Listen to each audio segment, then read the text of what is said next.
हरि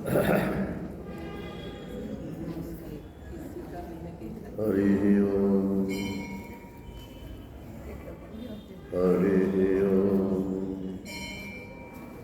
आवाज बढ़ाओ भैया इसके। हरि ओम हरि ओम हरि ओम। गुरुर्ब्रह्मा गुरुर्विष्णु गुरुर्देवो महेश्वरः गुरु साक्षात् परब्रह्म तस्मै श्री गुरुवे नमः। शंकरं शंकराचार्यं केशवं बादरायणं सूत्रभाष्यकृतौ वन्दे भगवन्तौ पुनः। ईश्वरो गुरुरात्मेति मूर्तिभेदविभागिने व्योमवद्व्याप्तदेहाय दक्षिणामूर्तये नमः। कृष्णाय वासुदेवाय हरये परमात्मने प्रणतक्लेशनाशाय गोविन्दाय नमो नमः। गोविन्दाय नमो नमः। हरि ओम। नारायण नारायण नारायण नारायण। मांडूक्य कारिका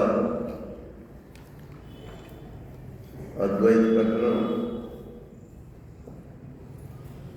का पहला श्लोक कल हुआ था। उसमें ये बात बताई थी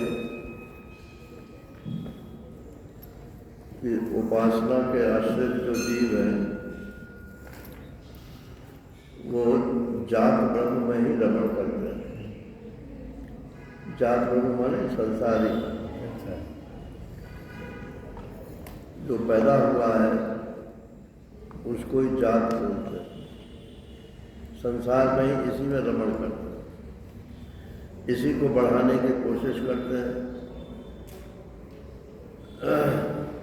हमारा घर बढ़ जाए, संपत्ति बढ़ जाए, धन बढ़ जाए, परिवार बढ़ जाए। यही जात ब्रह्म है। और उपासना करके वो यही चीजें मांगते हैं उन देवताओं से। ईश्वर की उपासना तो नाम मात्र की रह गई। देवोपासना ही ईश्वर की उपासना हो गई। लेकिन भगवान ने तो गीता जी में इसका रोना रोया है कि लोग मेरी उपासना नहीं करते, देवताओं की उपासना करते, क्योंकि वो कामनाओं से पीड़ित है। वो बात अलग है कि उनकी वो कामना शास्त्र के नियम के अनुसार पूरी हो जाती है। वहाँ एक वाक्य बोल दिया कि पूरी करने वाला तो मैं ही हूँ, लेकिन अविधि पूर्वक विधान तो मैंने किया है शास्त्र में, इसलिए तो मैं ही उनको फल देता हूँ। लेकिन अविधि पूर्वक उसमें कोई मोक्ष की, परमात्मा की प्राप्ति की, कोई सदगति की कोई बात नहीं। दुनिया बढ़ाओगे तो दुनिया ही बढ़ेगी, परमात्मा की प्राप्ति तो उससे होगी। वो कहते हैं कि हम आपकी बात मान लेते हैं कि हमको मोक्ष चाहिए, तो अब तो हम पैदा हो गए ही हैं। तो पहले जब ये सृष्टि नहीं बनी थी तब तो सब परमात्मा ही था, तो हम भी परमात्मा के साथ एक थे। अब जब सृष्टि की प्रलय होगी तो फिर सब परमात्मा हो जाएगा, तो हम भी परमात्मा में मिल जाएंगे। तो फिर मोक्ष के लिए पुरुषार्थ करने की क्या जरूरत है? ये उनका तर्क। तो कारिकाकार कहते हैं कि कृपणा ये लोग जो है कंजूस हैं। भगवान ने जो इनको बुद्धि शक्ति दी है उसका प्रयोग नहीं करना चाहते। इस बुद्धि से भागवत जी में श्लोक आता है कि भगवान ने जीवों की रचना की, शरीरों की रचना की, तो प्रसन्न नहीं हुए, क्योंकि खाना पीना भागना मूतना यही सब में है। लेकिन जब मनुष्य का शरीर बनाया तो भगवान बहुत प्रसन्न हुए, क्योंकि उसको उन्होंने ऐसी बुद्धि रख दी थी जिससे वो परमात्मा को प्राप्त कर सके। अब कोई नहीं करता तो किए हुए का एहसान फरामोश है।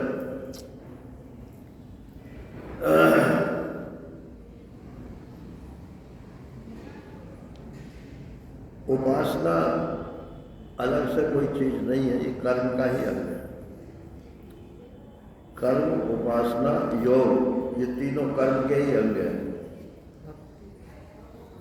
और जब तक इन तीनों में प्रवृत्ति रहती है मनुष्य की, तब तक ज्ञान में उसकी प्रवृत्ति नहीं होती। योग भी करे तब भी ज्ञान से उसको वंचित ही रहे। योग करे चाहे योगा करे,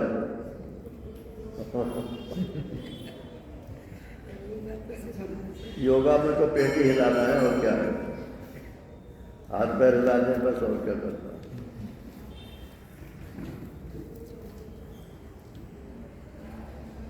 तो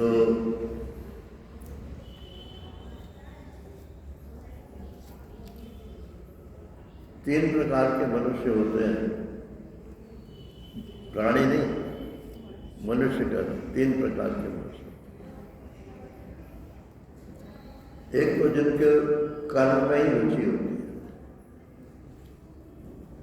वो अपने स्वभाव से मजबूर है, ऐसे ही करके आए पहले जीवनों में, इसलिए अब भी उसी कर्म में ही लगे रहते हैं। दूसरे को है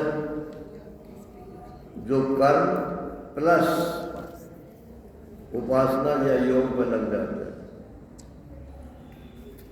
लेकिन उपासना का फल वो वही चाहते जो कर्म ही चाहते हैं, योग का फल भी वो वही चाहता है जो कर्म ही चाहता है।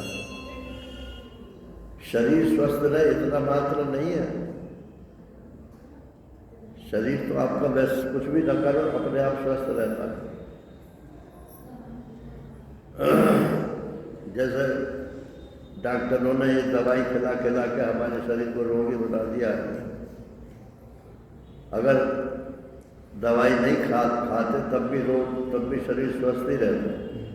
भगवान ने तो स्वस्थ ही बनाया है, लेकिन शुरू से ऐसे ही संस्कार डाल देते, अरे सिर में दर्द है ये दे दो, अब थोड़ा सहन कर दो भाई, अपने आप खत्म हो जाएगा। तो दो प्रकार के हो गए, एक तो कर्मी हो गए और एक उपासक हो गए, और तीसरे प्रकार के वो है जिनको न कर्म में रुचि है और न उपासना और उसके फल में रुचि है। जिनको रुचि हो वो करें, अपने को उससे कोई मतलब नहीं। अपनी रुचि तो परमात्मा के संबंध से विचार करने में है, जिसलिए हमको ये जीवन मिला है वो तो इस जीवन में हम प्राप्त कर लें, फिर पता नहीं कब वो साइकिल पूरा होगा। पुनरपि जन्मम पुनरपि मरणम पुनरपि जननी जठरे शयनम, ये संसारे खन दुस्तारे कृपया पारे पाए उतारे।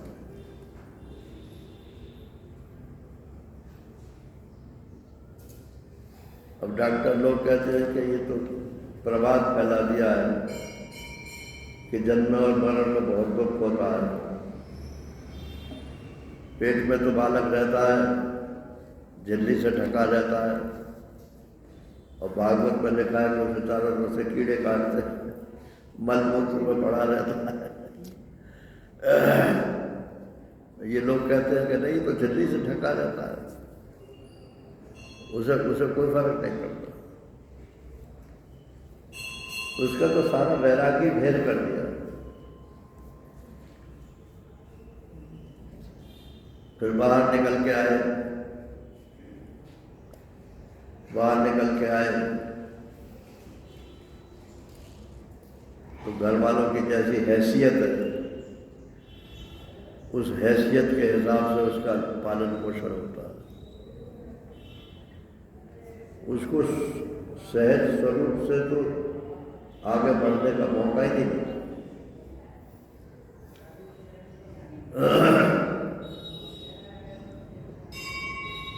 तो ये बुद्धि भगवान ने दी है, इसके लिए शब्द दिया है भागवत में धिषणा। धिषणा माने अध्यात्म बुद्धि। ये सब में नहीं होती है, मनुष्यों में भी सब में नहीं होती है। बुद्धि बहुत प्रखर है, तो पैसे बनाएंगे उस प्रखर बुद्धि से और क्या करें।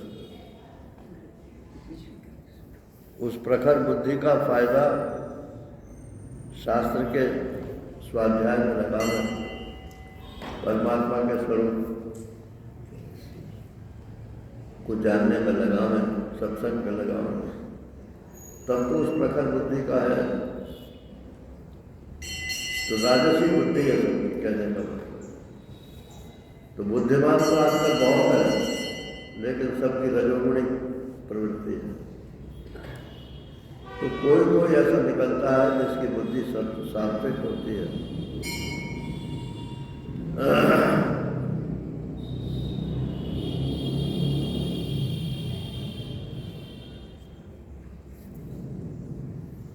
तो इसको बताया कृपण।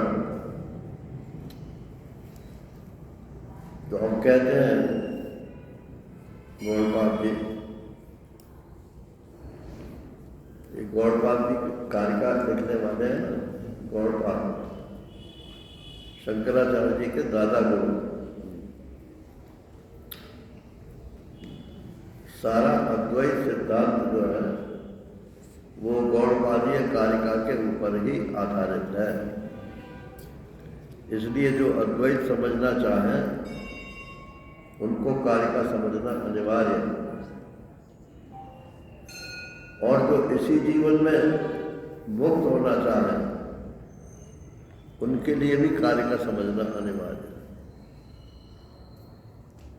वरना तो बड़ा लंबा खेल है भाई।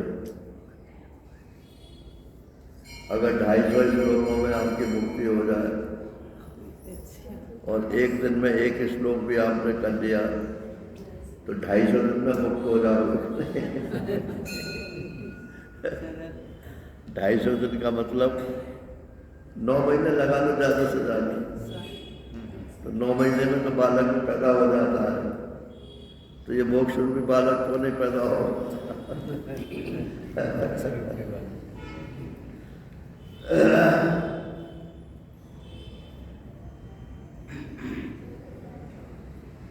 तो प्रतिज्ञा करते हैं दूसरे श्लोक में,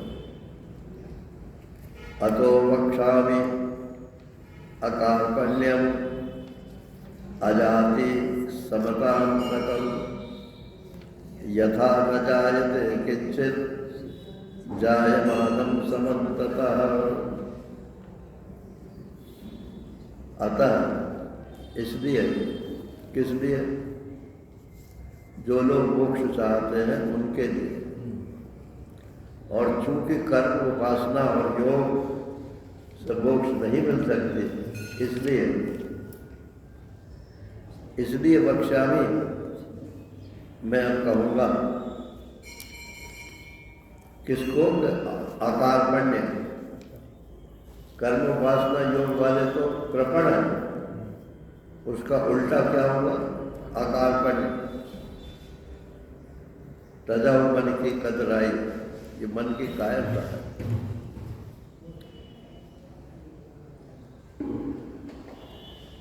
अर्जुन ने भी तो यही कहा था, कार्पण्य दोषों को हता स्वभाव। कृपणता के कारण मेरा स्वभाव जो क्षात्र स्वभाव है दब गया। तो आप परमात्मा के अंश हैं और आपकी बुद्धि परमात्मा से जुड़ी हुई है, लेकिन कार्पण्य के कारण वो काम नहीं करते, न बुद्धि काम करती है और न वो संबंध काम करता है। आजकल क्या आप तो जानते नहीं है ज़्यादा, हमने शुरू में मोबाइल खरीदा तो सिम दिया, अब तो साथ ही साथ एक्टिवेट हो जाता है। तो बोले सिम ले जाओ, फिर 7 दिन पीछे ये एक्टिवेट हो। 7 दिन तक सिम का क्या करेंगे कि नहीं, वो आदमी आएगा वहाँ से, वो वेरीफाई करेगा कि आपका ये जो एड्रेस लिखवाया है उसी एड्रेस पे है, इत्यादि इत्यादि। और मेरे को एक कोई बहुत ज़रूरी सूचना भेजनी थी कहीं, मैं नहीं भेज पाया तो मैं उसके माथे मार जाऊँ मैंने मुझे नहीं चाहिए। तो पैसा आज दे दिया, 7 दिन पीछे एक्टिवेट हो। अब ये बुद्धि भगवान ने अपने साथ जोड़ दी है, लेकिन एक्टिवेट नहीं होती। एक्टिवेट कब होगी? जब ये किसी महात्मा के संग में आए। महात्मा एक्टिवेट करेगा इसे, परमात्मा कुछ नहीं करता। परमात्मा ने जो करना था वो कर दिया। अब अगर आपका काम नहीं बन रहा है तो किसी महात्मा के शरण में जाओ।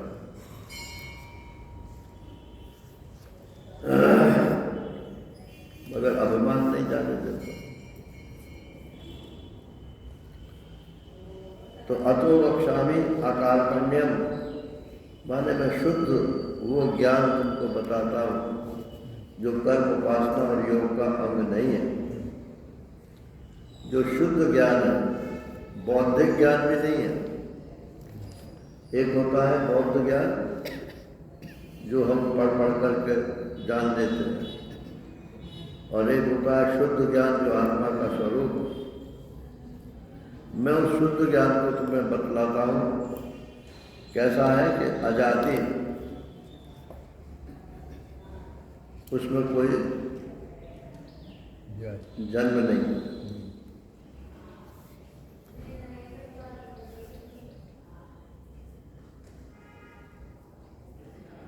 जन्म शब्द का अर्थ महर्षि ने किया है, जनि प्रादुर्भाव धातु है, उत्पन्न होना। तो जो एक में रह करके, एक हो करके जो अनेक में रहे, उसको बोलते हैं ये जाति।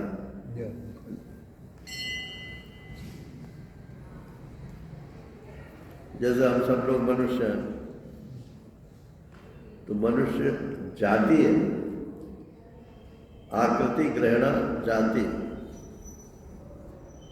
2 हाथ पैरों से चलने वाले और सीधे खड़े होकर के चलने वाला जो जंतु है, उसी को मनुष्य कहते हैं। और 4 हाथ पैरों से चलने वाले को पशु कहते हैं, और 2 पैरों से चलने वाले को पक्षी कहते हैं।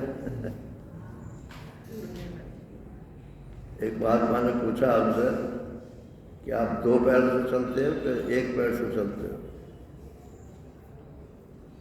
तो हमने कहा 2 पैर से चलते हैं।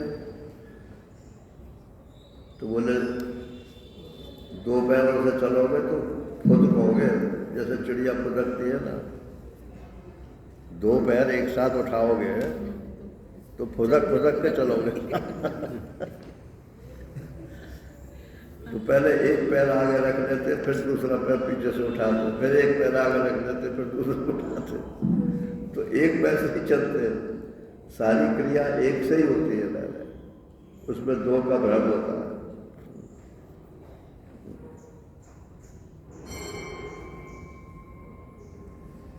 आकृति ग्रहण जाति बोलते हैं, सब मनुष्य जाति है।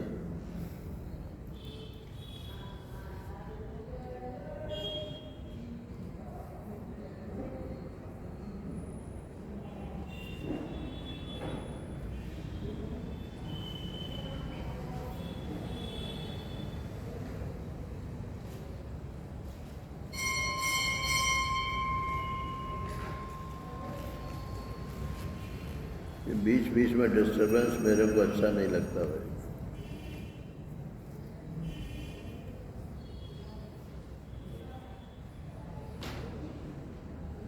मेरा दिमाग उड़ जाता है।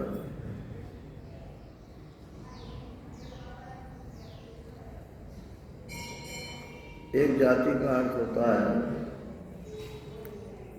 एक रहते हुए एकम नित्यम अनेकानुगतम जाति।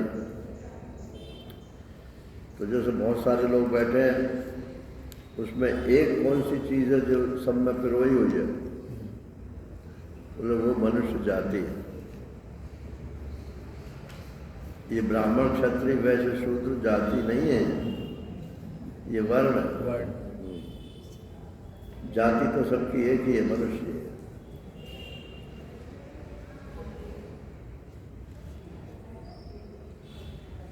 तो ये तो अजाति का मैं वर्णन करूंगा, इसका किसी से भेद नहीं है। इसमें मनुष्य भी है, पशु भी है, पक्षी भी है, देवता भी है, दानव भी है। सब में जो एक है उसका मैं वर्णन करूंगा, उसको अजाति बोलते हैं। और समता जो सब में समतान गतम, जो सब में गया हुआ है बराबर। ऐसी कौन सी चीज है जो सब में हो? कोई दृष्टांत है आपके पास? आकाश। आकाश, हाँ आकाश का है। आकाश किस में व्याप्त है? तो जोर से बोलो। आत्मा।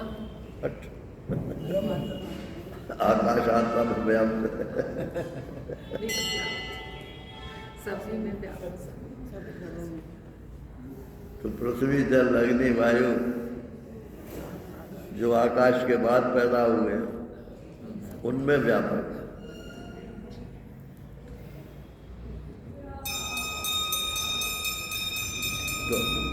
जो सब में व्यापक होगा उसमें कोई अवयव हिस्से नहीं होंगे। अगर उसमें हिस्से होंगे तो सब में व्याप्त नहीं हो सकते। तो निरवयव है, बिना हिस्से वाली चीज है। ये जिसको मैं कहने जा रहा हूँ आत्म तत्व, वो आत्म तत्व बिना हिस्से वाली, पार्टलेस, उसमें कोई पार्ट नहीं है, अंश नहीं है।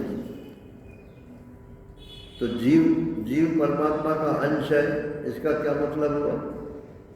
जब उसमें हिस्से है ही नहीं तो जीव परमात्मा का अंश है, इसके कहने का क्या मतलब? तो वो भाष्यकार ने लिखा गीता जी के 15वें अध्याय में, अंश एवं अंश। जैसे घटाकाश और महाकाश, तो घटाकाश और महाकाश में क्या फर्क है? तो अंश जैसा मालूम पड़ता है और कोई फर्क नहीं है। तो अंश जैसा मालूम पड़ता है ये जीव परमात्मा का, इसलिए इसको अंश बोल देते हैं, वरना तो आत्मा तो निरंश है। तो निरंश होने से ये समताम गतम, सब में गया हुआ है। यथा न जायते किंचित, और ये ऐसी वस्तु मैं बताऊंगा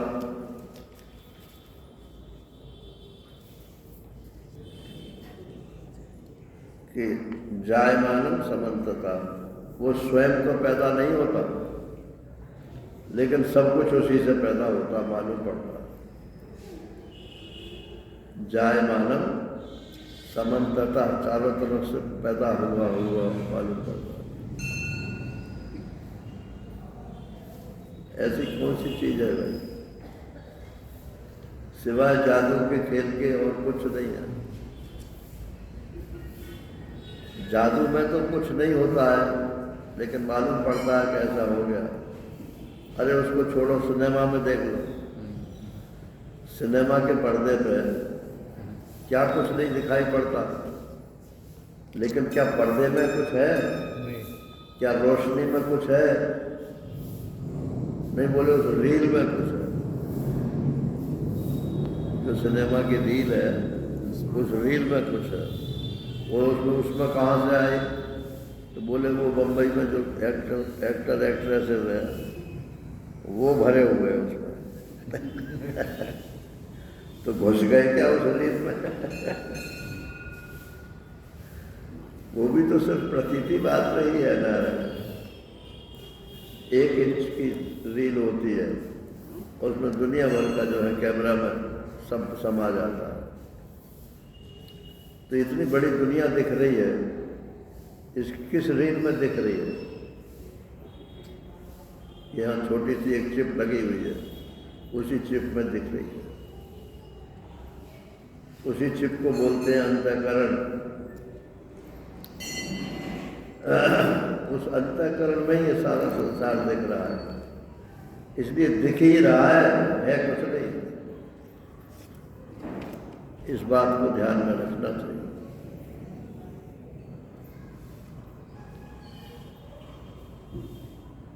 श्रुति देते हैं इसमें, यत्र अन्यो अन्यत् पश्यति, अन्यो अन्यत् शृणोति, अन्यो अन्यत् विजानाति, इति तत् अल्पम मर्त्यम असत्। जहाँ पर भेद होता है, कोई किसी को जानता है, कोई किसी को देखता है, कोई किसी को सुनता है, माने जहाँ द्वैत होता है, जहाँ द्वैत हो जाता है वो अल्प है, वो व्यापक वस्तु नहीं हो सकती। वो मरेगी, हमेशा नहीं रह सकती। तद अल्पम तद मर्त्यम तद असत, वो मिथ्या है ही।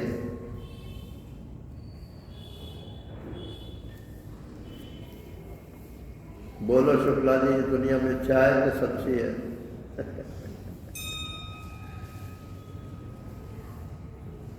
तो बोले है तो मिथ्या, लेकिन मालूम पड़ती है सच्ची।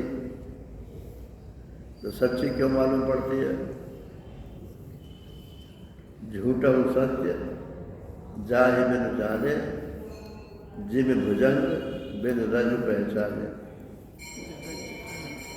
कितना ठोस वेदांत गोस्वामी जी ने बताया कि रस्सी को पहचानने के ना पहचानने के कारण वो सांप ठोस जहाँ से मालूम पड़ता है।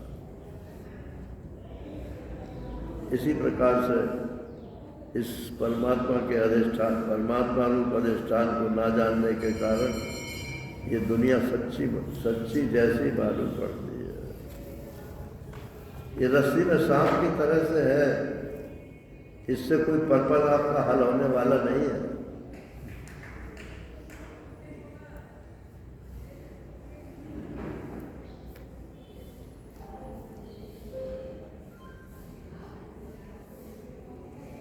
देखो भाई, माफ करना,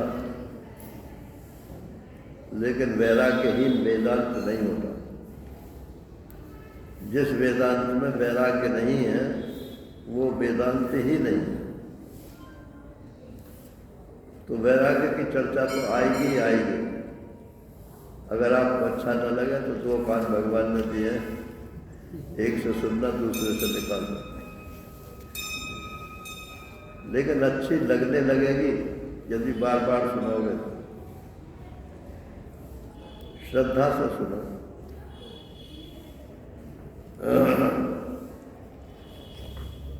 मुझे किसी से लेना नहीं देना नहीं, शास्त्र को किसी से लेना नहीं देना नहीं, जो बात जैसी है वैसी बताना उसका फर्ज है।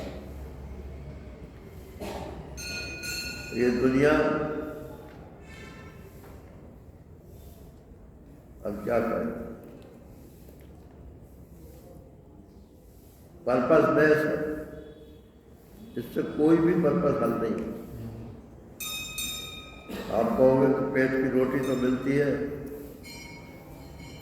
पेट की रोटी आपको रुपए पैसे से नहीं मिलती है, वो आपके प्रारब्ध से मिलती है। उत्तर काशी में एक महात्मा थे, उन्होंने किस्सा सुनाया हमको। वृद्ध थे, तो भिक्षा के लिए वो जब शरीर ठीक था तो स्वयं जाते थे। जब रुग्ण हो गया तो एक पड़ोस का ब्रह्मचारी था, उसने कहा कि आप मत जाओ, मैं ला दिया करूँगा। तो वो भिक्षा दे आता। एक दिन उस ब्रह्मचारी के मन में विचार आ गया कि ये तो रोटी मैं खिला रहा हूँ इसको, नहीं तो मर जाएगा बुड्ढा। तो बताया तो नहीं, और रोटी तो दे आए, मगर उससे कहा आज रोटी मिली नहीं। तो उन्होंने पानी रखा था पास में,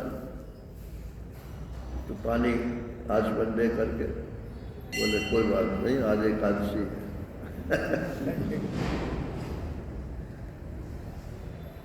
अब उसने ब्रह्मचारी ने देखा कि इनमें तो कोई असर ही नहीं पड़ा, तो थोड़ी देर तो इंतजार किया। जब 2 बज गए तो बोले मत ले आया हूँ तुम्हारे लिए। तो बोले तू नहीं लाया, मेरा भाग्य लाया। तू लाता तो पहले से क्यों नहीं कहता कि मैं ले आया।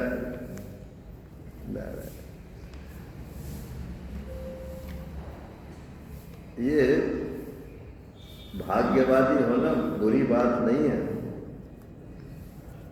भाग्य का फल जो देता है तो ईश्वर ही देता है।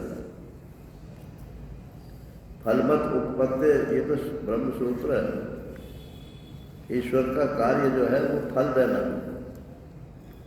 तो प्रारब्ध के संस्कार तो आपके हैं पहले, लेकिन उसका फल तो ईश्वर ही देता है। तो जो ईश्वर के सहारे से रहेगा वो उस फल को इधर उधर भी कर सकते हैं, ऐसी बात नहीं।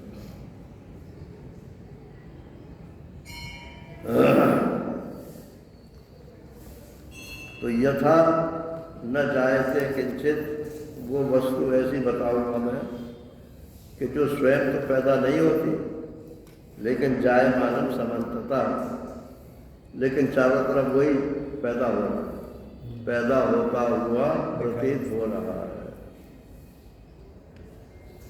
ऐसी वस्तु बताओ।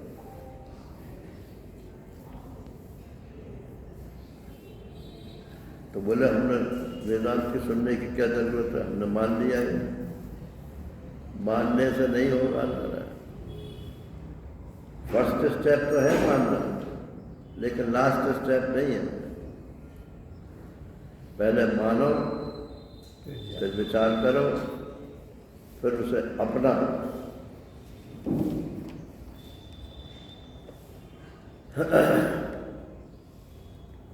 यथा न जायते किंचित जायमानम समन्ततः, चारों तरफ वही पैदा होगा। जायमान माने जो पैदा होता हुआ, उसका जो अधिष्ठान है वो पैदा नहीं होता। सिनेमा के पर्दे पर जितने दृश्य दिखते हैं वो पर्दा कहीं छोड़ कर चले जाते हैं क्या? उस एक पर्दे के ऊपर अनेक दृश्य आते हैं। तो ये आत्मदेव वो पर्दा है जिस पर ये संसार के सारे दृश्य चल रहे हैं।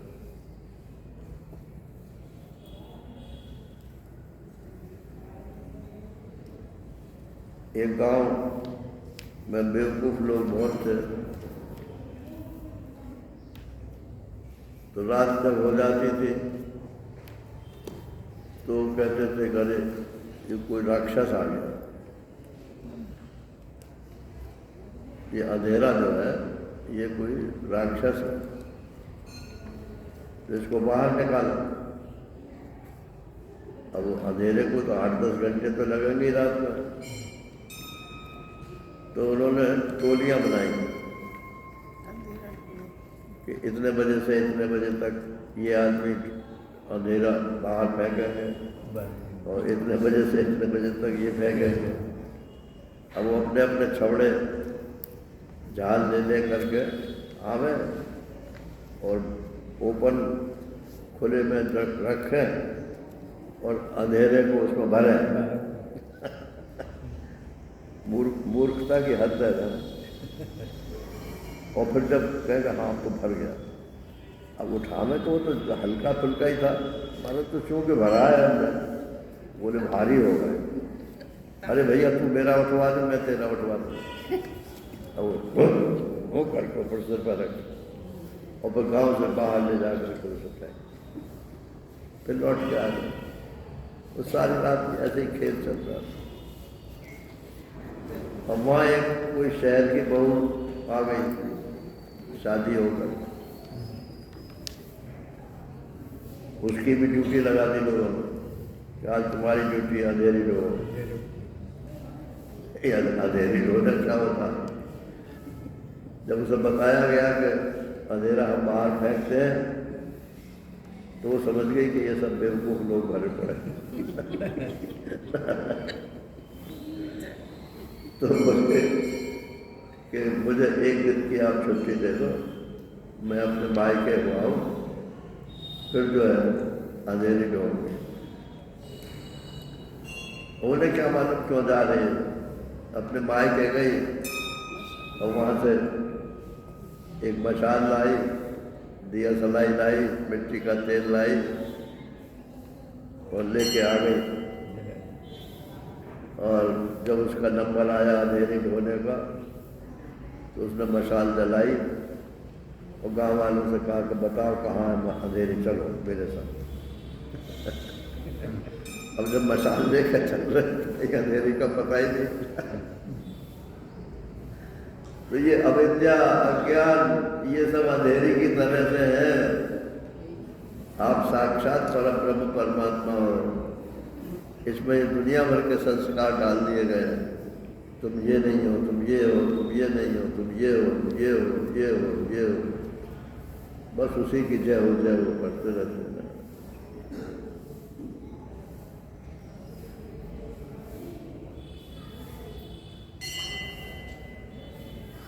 इतनी ये तो एक महात्मा ने सुनाया था और स्वामी रामतीर्थ के जीवन की एक घटना है।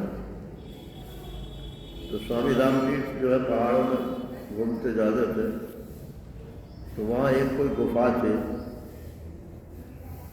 उस गुफा में अंधेरा था,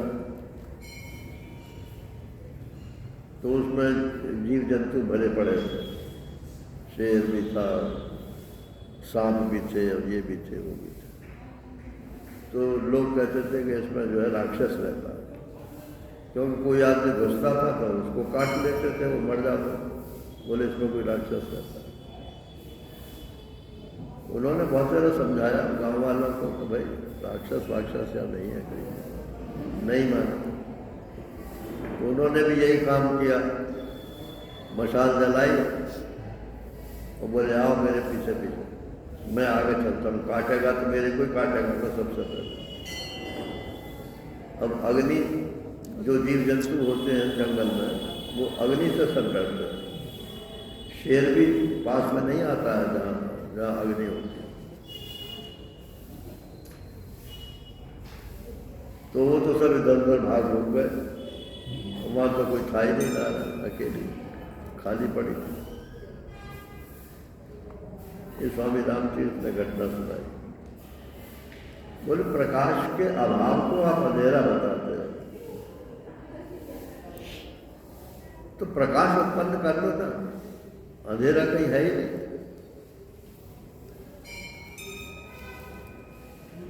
ये बुद्धि जो है ये मशाल है, बुद्धि प्रकल्प। इसको जलाना पड़ता है। लेकिन कैसे जलेगी? भागवत में है कि गुरुजी अपने हाथ से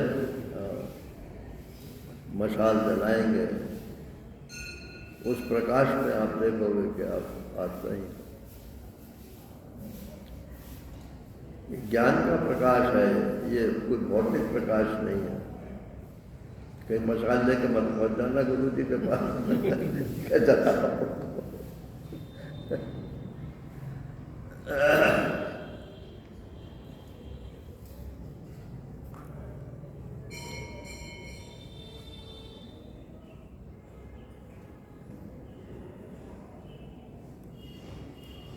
अच्छा, ये डॉक्टर लोग बुद्धि का क्या स्वरूप मानते हैं?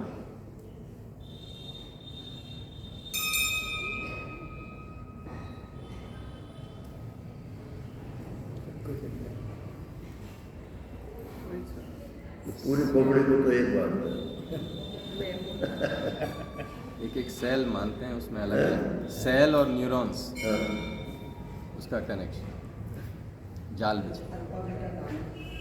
तो उसी में मन मानते हैं, उसी में बुद्धि मानते हैं, उसी में सब चित्त मानते हैं। वो विपरीत मानने को तैयार नहीं है।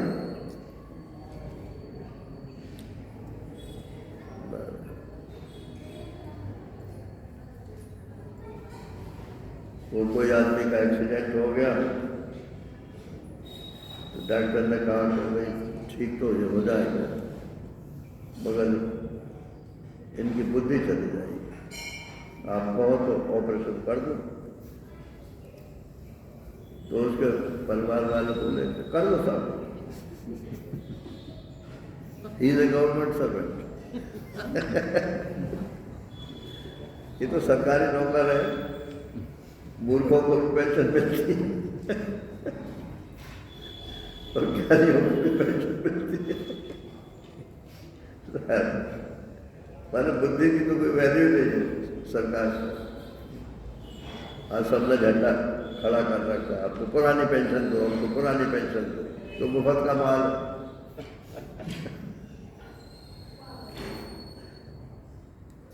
तुमने तनख्वाह नहीं दी क्या इतने दिन तक, जो पुरानी पेंशन मांग रहे हो? तो उस तनख्वाह को लौटा दो, पेंशन दे दो।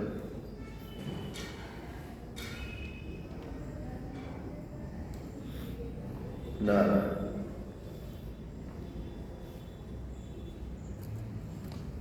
यथा न जायते किंचित जायमानं समन्तत।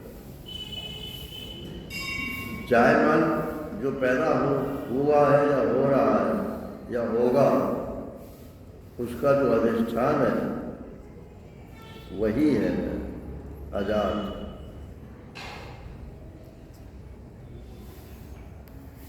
अब कहते हैं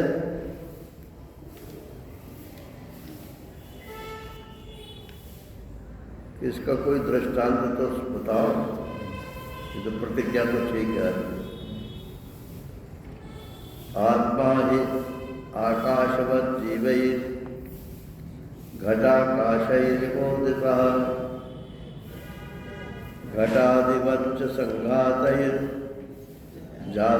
एतन्निदर्शनम्। इसमें दृष्टांत जो है वो यही है। अगर वो अजायमान है, उसकी उत्पत्ति नहीं होती और उसी से सब उत्पत्ति होती है, जिसका कोई दृष्टांत तो बताओ कि जिसकी स्वयं की उत्पत्ति न हो और उससे सब उत्पत्ति हो। बाप को पैदा हुआ ना हो और बेटा पैदा कर दे, तो ऐसा तो दृष्टांत तो कोई है नहीं। तो कहते हैं वो क्या है कि आत्मा है, लेकिन उसमें पैदा होना और मरना ये सब प्राकृतिक है, मालूम पड़ते हैं कि पैदा हुआ, मर गया। अच्छा आदमी कोई मर गया मान लो,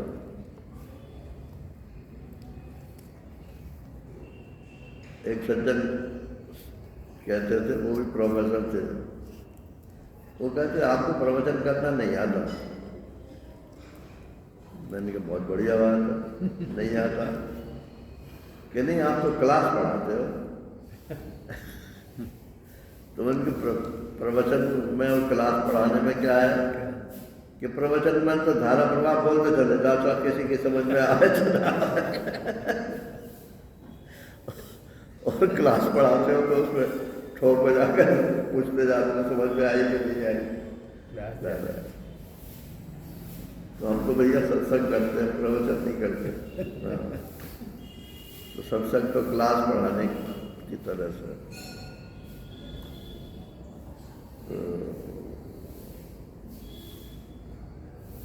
कोई आदमी मर गया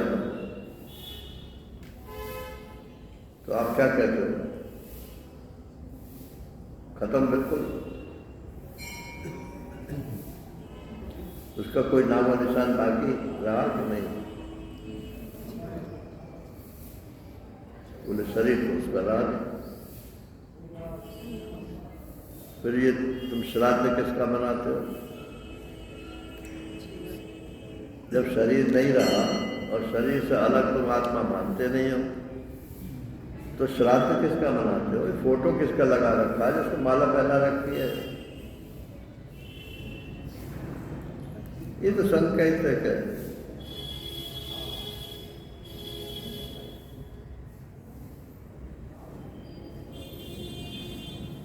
रहता है, रहता है, रहता है। शरीर मरता है, आत्मा नहीं मरती है।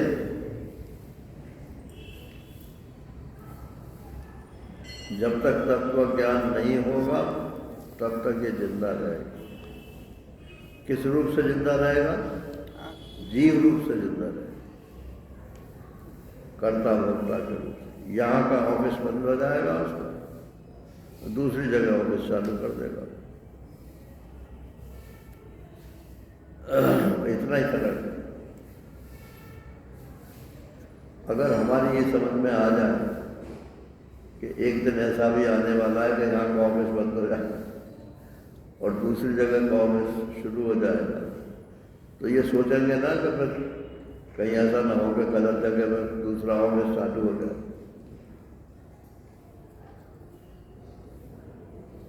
एक सज्जन बोले कि जन्म हो जाएगा तो क्या बात है, पैदा होते ही है सब, सुबह से शाम तक हॉस्पिटल भरे रहते हैं। जन्म हो जाएगा तो इसमें डराते क्यों?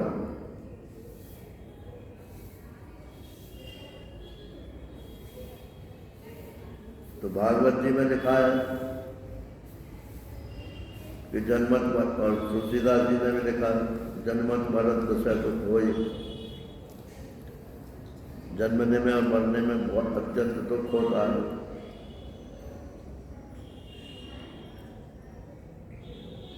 तो बोले नहीं, दुख वो कुछ नहीं होता है, ये सब डराने की बात है।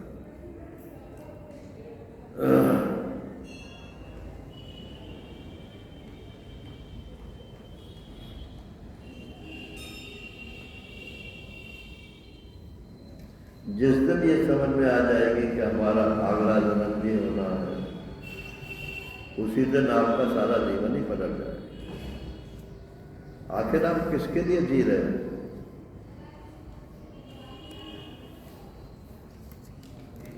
अब तो चांदी के चंद टुकड़ों के लिए ये वाक्य भी नहीं बोल सकते, कागज के कुछ टुकड़ों के लिए जी रहे हैं। अब तो चांदी की जगह यही बोलेंगे भाई नोट नोट नोट माने कागज हो गया। अब डिमोनेटाइजेशन हो गया तो 2000 रुपये के नोट के लिए घूमते रहो, उसकी कुछ वैल्यू है सिवाय कागज के? और जो करंट नोट भी है जो चल भी रहे हैं, वो भी अगर मुस जान, फट जाए, उन्हें भी कोई नहीं देता। उन्हें बैंक में चला, बैंक वाले बड़ी मुश्किल पैदा करते हैं।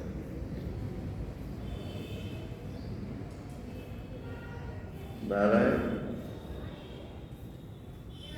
ये समझ लो कि हमारा अगला जीवन होना है। अगर तत्व ज्ञान नहीं हुआ तो अवश्य होना है, अवश्य होना है, अवश्य होना है। उसके लिए आपकी क्या तैयारी है? उसकी एक ही तैयारी है कि सत्संग करो, स्वाध्याय करो, विचार करो। नारायण, और जीवन को सरल ढंग से जियो। इतना सरल कि एक जगह मैंने पढ़ा था, आपका जीवन एक खुली किताब होना चाहिए, कोई भी पढ़ ले।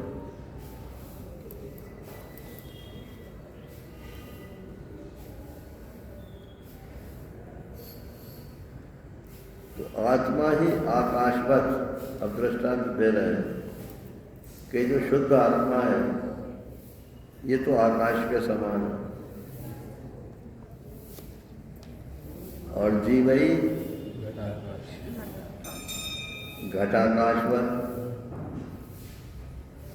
महाकाश जो है ये तो आत्मा है, यह परमात्मा है, समझ लो। और उसमें ये हॉल के भीतर जो आकाश है ये जीव की तरह से है। एक शरीर आपका बन गया तो इस शरीर में जो परमात्मा आ गया, व्यापक परमात्मा, उसी को जीव बोलते हैं। आत्मा ही आकाशवत, जीवै घटाकाश एवं उदिता। घटाकाश के समय, जैसे घटाकाश मालूम पड़ने लगता है, जैसे ही दीवारें खड़ी हुई तो ही हॉल के भीतर का आकाश, और दीवार गिर जाए या गिरे नहीं तो समझ लो कि है ही नहीं, तो फिर घटाकाश और महाकाश का अलग अलगाव कैसे करें?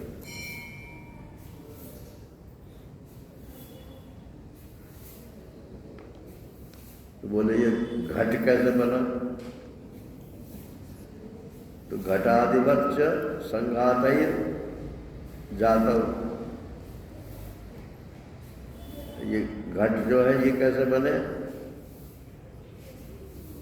माने ये देह कैसे बना? बोले ये पंचभूतों का संघात, पंचभूत इकट्ठे हो गए, बस ये देह बन गया। अब जो साइंस के विद्यार्थी होंगे तो छोटी क्लास में ही लाइन्स ऑफ फोर्स के भूतेरे एक्सपेरिमेंट कराए जाते हैं। मैग्नेट के चारों तरफ लोहे का चूरा डाल दो तो मैग्नेट की शक्ति के अनुसार उसमें आकृतियां बन जाती हैं। तो ऐसे ही ये जो जीवात्मा की वासनाएं हैं, इन वासनाओं के अनुसार ये पंचभूत इकट्ठे हो जाते हैं। कोई काला बन गया, कोई गोरा बन गया, कोई स्त्री बन गया, कोई पुरुष बन गया, कोई पशु बन गया, कोई पक्षी बन गया। नारायण, संघातैर जातव एतन निदर्शनम। बस यही, ऐसा ही, इसी का नाम संसार है, और कोई संसार नहीं। अगर ऐसे समझ लेंगे तो ये क्या है?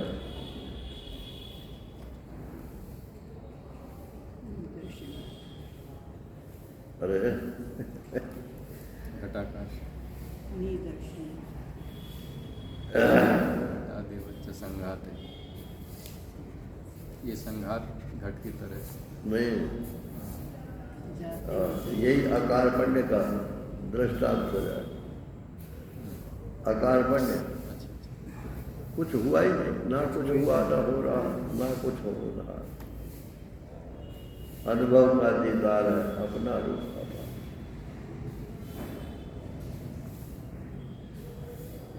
अब इसमें ये प्रश्न है कि कालिका काल तो अजातवादी है, अभी है 5-7 मिनट।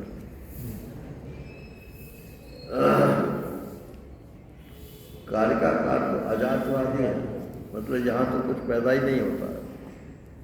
तो फिर ये आत्मा से आकाशवत के समान जीव बन गया, ये दृष्टांत क्यों दिया?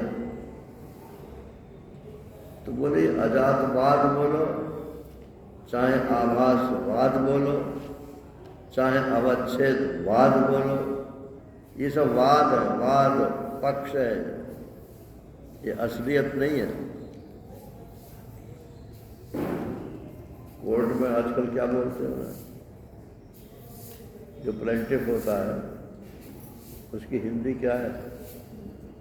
वादी तो है, और जो रेस्पोंडेंट होता है उसको क्या बोलते हैं? प्रतिवादी। वादी और प्रतिवादी।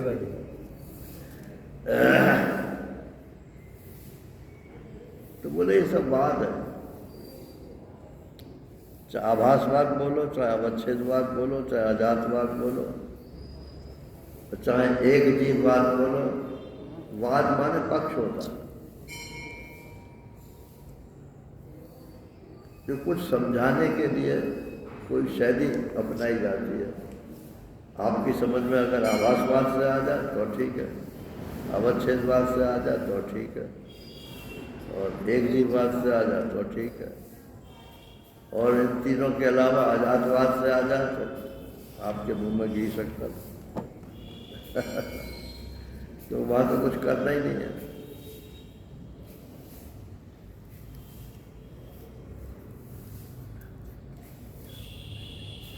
अच्छा, ये जीव क्या चीज है? जीव क्या है? एक्टिवेटेड बुद्धि। हाँ? एक्टिवेटेड बुद्धि।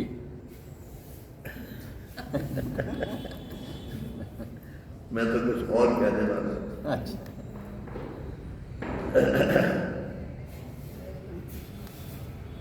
कुछ नहीं।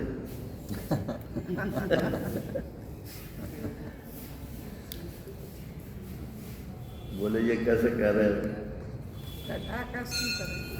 तो किसी शायर ने कहा कि फूल भी है और कांटे भी है। बोले ये कांटा क्या है? खार क्या है? खार माने कांटा। खार क्या है? फूल से नजरों का फिसल जाना। जब हम फूल को देख नहीं पाते या नजर हमारे फूल पर से हट जाती है तो कांटे में जाकर टिक जाती है। तो शुद्ध आकाश, शुद्ध जो आत्मा के ऊपर आपकी नजर नहीं रहती तो जीव पर टिक जाती।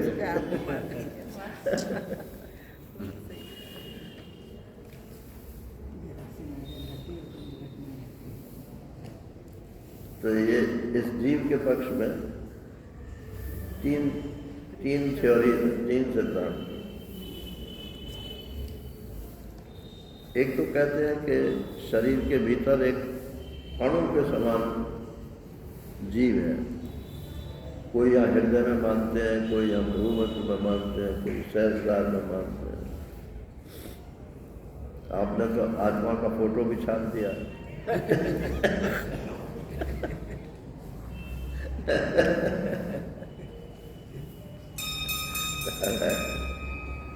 कोई मेटीरियल वस्तु है क्या आत्मा कि उसका फोटो हो जाएगा?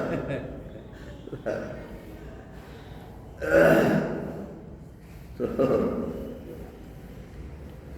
क्या कह रहा था? हाँ, इसको बोलते हैं अणु परमाणु। बिंदु के समान है और वो ट्रेवल करता रहता है। कभी यहाँ मतलब जो चक्र वाले लोग हैं ना, वो कहते हैं चक्रों में घूमता रहता है। जैनियों में मानते हैं हृदय में, और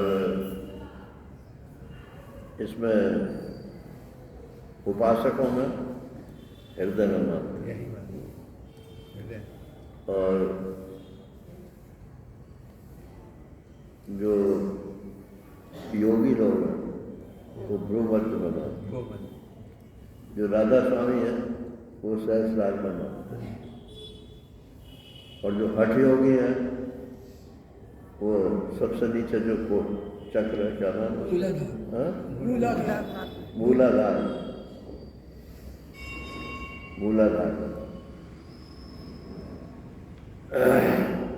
तो है तो वो अणु परमाणु। ध्यान के लिए जहां भी आप मानना चाहो मान लो। रमण महर्षि जी कहते हैं कि ध्यान के लिए जो केंद्र है वो बीच में नहीं है, वो राइट साइड में। तो किसी ने पूछा ये तो कोई हृदय है ही नहीं।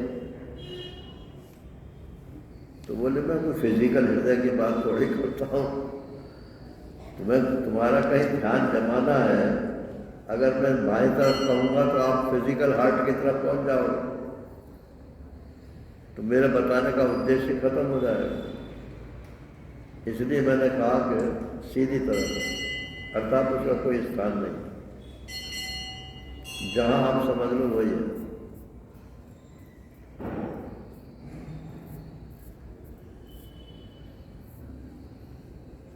कोई कहते हैं कि मध्यम परिमाण माने पूरे शरीर की जितनी लंबाई चौड़ाई है उतना ही बड़ा जीव है। चींटी में चींटी के बराबर है और हाथी में हाथी के बराबर है। तो बोले फिर पुनर्जन्म कैसे होगा? हाथी का जीव मर के मान लो चींटी में जाएगा तो फंस जाए।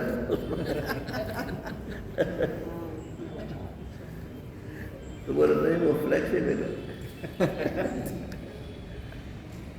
वो अपनी बाउंड्री जो है वो छोटी भी कर देता, बड़ी भी कर देता।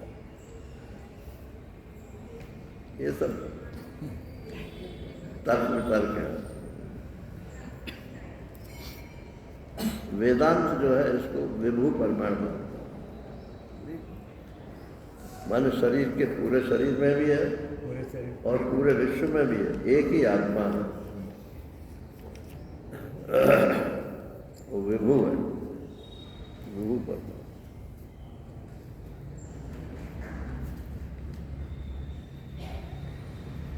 ठीक है नारायण, और थोड़ी चर्चा कल कर लेंगे।